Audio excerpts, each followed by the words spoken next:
के समस्त छात्रों को मेरा बारंबार नमस्कार। मैं आपका मित्र अशोक नरवर। मेरे चैनल में आप सभी का स्वागत है। अब मैं अगला पाठ हिंदी विशिष्ट कक्षा 10वीं के गद्य खंड का एक पाठ और है, मेरे गांव की सुख और शांति किसने छीन ली। मेरे गांव की सुख और शांति किसने छीन ली, इस पाठ को पढ़ेंगे। इसके लेखक हैं पंडित रामनारायण उपाध्याय। केंद्रीय भाव देखते हैं पहले इसका। रामनारायण उपाध्याय का लोक जीवन से गहरा संपर्क रहा है। वे गांव के लेखक हैं। गांव उनकी चेतना में रचा बसा है। भारत गांव का देश है। गांव भारत की आत्मा है। आज भी भारत की लगभग 70% आबादी गांव में निवास करती है। प्रस्तुत निबंध में गांव की संस्कृति पर दृष्टिपात किया गया है, किंतु निबंधकार गांव के वर्तमान को लेकर चिंता से आतुर हैं। गांव अपनी पहचान खोते जा रहे हैं। गांवों की पहचान समाप्त होती जा रही है तो भारत माता की पहचान के बिंदु भी धूमिल पड़ रहे हैं।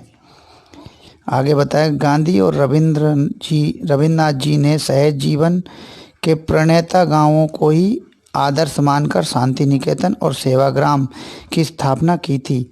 गांव जो अपनी प्राकृतिक जीवन की सदैव परिकल्पना प्रदान करते रहे हैं, वे गांव अब आधुनिकता के दबाव में इस सुख से वंचित हो रहे हैं। लोकगीतों की धुनें अब गांव से गायब हैं। वे लोकगीत भी ऐसे जो मानवीय संवेदना से आपूरित थे। लगता है कि लोकगीतों के साथ ही मानवीय संवेदनाएं चली गई हैं। अपनी आर्थिक व्यवस्था में आत्मनिर्भर गांवों की आर्थिक स्थिति छिन्न भिन्न हो चुकी है।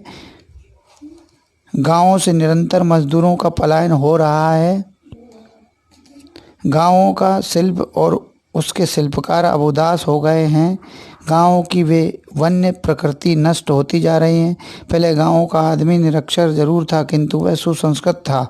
उसमें आस्था और विश्वास जैसे भाव कूट कर भरे हुए थे। अब वह श्रम और संघर्ष का पक्षधर था। वह सामाजिक समरसता में जीता था। गांव अपनी इन विशेषताओं के कारण ही तो गांव था। उसका इतिहास उसकी लोक कथाओं और उसकी लोक कहावतों में जीवित था। आज गांव अपना रूप बदल चुके हैं। अब गांव में अशांति है, गांव में बेरोजगारी है, गांव में नीरसता है, गांव में गरीब हैं। लेखक ने निबंध के अंत में अपना विश्वास जताया है कि परिवर्तन को रोका नहीं जा सकता, किंतु इस परिवर्तन में हमें अपनी लोक चेतना के विभिन्न आयामों को जीवित और जागृत करने का भी जतन करना होगा। निबंध की भाषा सहज, सरल और प्रभावशाली है।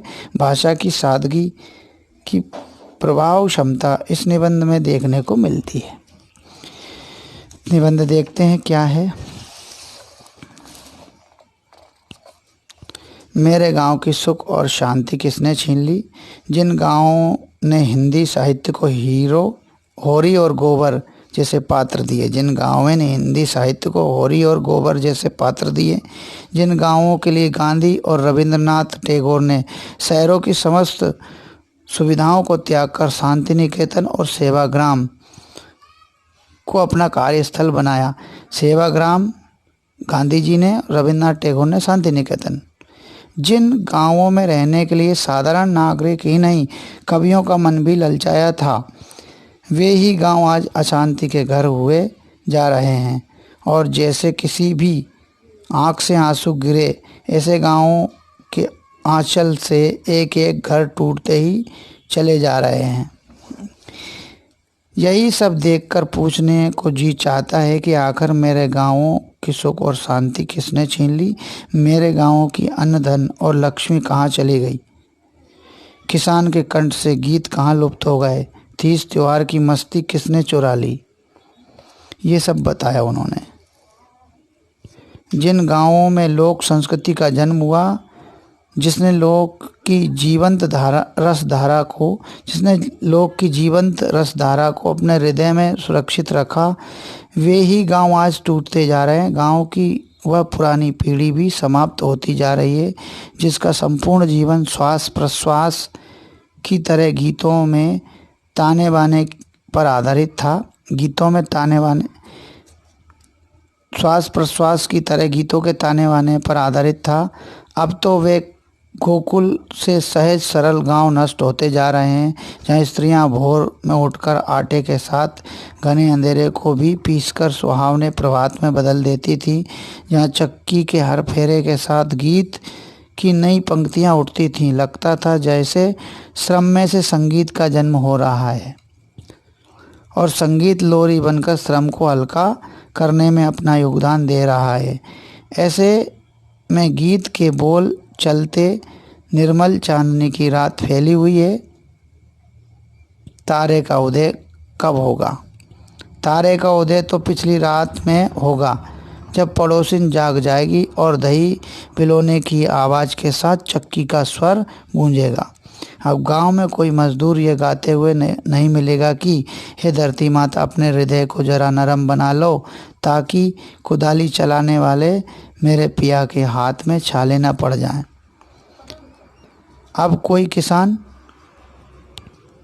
कोई किसान हल्की मूठ के साथ यह गाता नजर नहीं आएगा कि हे सूरज, तुम धीरे धीरे तपो, ताकि मेरी स्त्री के सिर पर उगा हुआ कुमकुम का दूसरा सूरज पिघल ना जाए।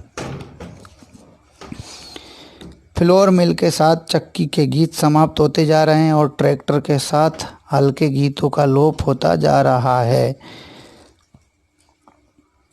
पहले जो आदमी गांव का समृद्ध किसान माना जाता था, वही अब बढ़ती महंगाई और शोषणकारी समाज व्यवस्था के चलते अपनी ज़मीन से हाथ धोकर खेतिहर मजदूर में बदलता जा रहा है।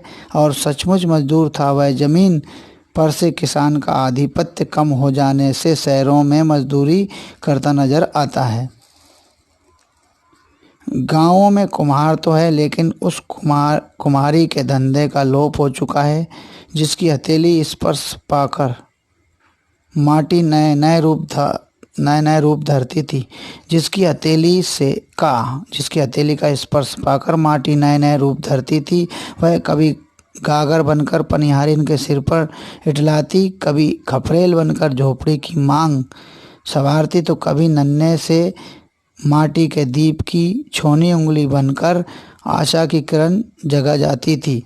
गांव में तेल निकालने वाले तो हैं, लेकिन तिल में अब इतना तेल नहीं रहा है जो उसकी सूखी हड्डियों को स्निग्धता प्रदान कर सके। मैं चिकनाई सूखी हड्डियों को स्निग्धता प्रदान कर सके, ल्यूब्रिकेंट जिसको कहा जाए, ल्यूब्रिकेशन। गांव का जो सुतार पहले लकड़ी की गाड़ियां बनाकर ग्राम लक्ष्मी को खेतों से घर लाने में सहायता पहुंचाता था, अंधे की लाठी की तरह उसकी उसी लकड़ी का ठेकेदारों के द्वारा अपहरण कर लिए जाने से ठेकेदारों द्वारा अंधे की लाठी की तरह उसकी उस लकड़ी का ठेकेदारों के द्वारा अपहरण कर लिए जाने से स्वयं उसका जीवन धुरीहीन हो गया है। अमराई में अब कोयल नहीं कूकती, वरन ठेकेदारों के नौकर चीखते हैं। जंगलों में अब आदिवासी जन की बंसियां नहीं बजती। जिस कला और संस्कृति से आदमी ऊर्जा पाता आया था, वह सब संग्रहालय में रखने की वस्तु बनती जा रही है और लोकगीतों के स्वर गलों से लुप्त होकर टेप में कैद किए जा रहे हैं। ललित कलाओं का स्वभाव फूल की तरह होता है। वे अपनी जमीन पर अपने मन से खिलती हैं और बढ़ती आई हैं। लोक साहित्य का कार्य महज लोकगीत, लोक कथाओं और लोक कहावतों के संकलन का कार्य नहीं है, वरन यह जो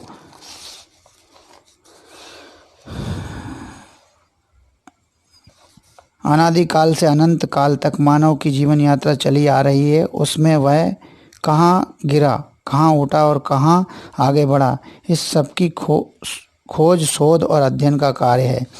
गांव का आदमी निरक्षर भले हो, लेकिन सुसंस्कृत रहा है। वह विश्वास पर बिक जाता है, धर्म पर झुक जाता है, सबको सहता है पर शिकायत नहीं करता, सबकी सुनता है पर अपनी ओर से कुछ नहीं कहता। वह कभी थक कर नहीं बैठता, झुक कर नहीं चलता और त्याग में से प्राप्ति तथा परिश्रम में से आनंद पाता आया है। दुख का पहाड़ आ जाए तो सुख की क्षीण रेखा वह सदा मुस्कुराता है और अकेला रह जाने पर भी अपनी राह चलना नहीं छोड़ता। विभिन्न जातियों, मतों और वर्गों में बटे होने पर भी वह समूचे गांव को एक परिवार मानता आया है। गांव का आदमी जाने कब से बाट जो रहा है कि कोई आए और उससे भी कुछ ले जाए। उसका समग्र जीवन एक अनपढ़ी खुली किताब की तरह सामने बिछा है।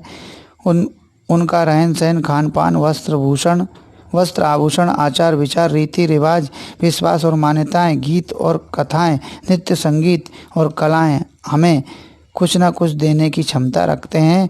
बदले हुए समय में लोक संस्कृति के बदलते हुए रूप से इनकार नहीं किया जा सकता। लोक साहित्य में युग के अनुकूल अपने को ढालने की और नया युग का मार्गदर्शन करने की अपूर्ण क्षमता होती है। अपूर्व होना चाहिए, अपूर्व क्षमता होती है। चुनौती के सामने सिर झुकाना लोक का स्वभाव नहीं। लोक की गंगा तो युग युग से प्रवाहमान रही है। समाप्त है। धन्यवाद। इस वीडियो को देखिए।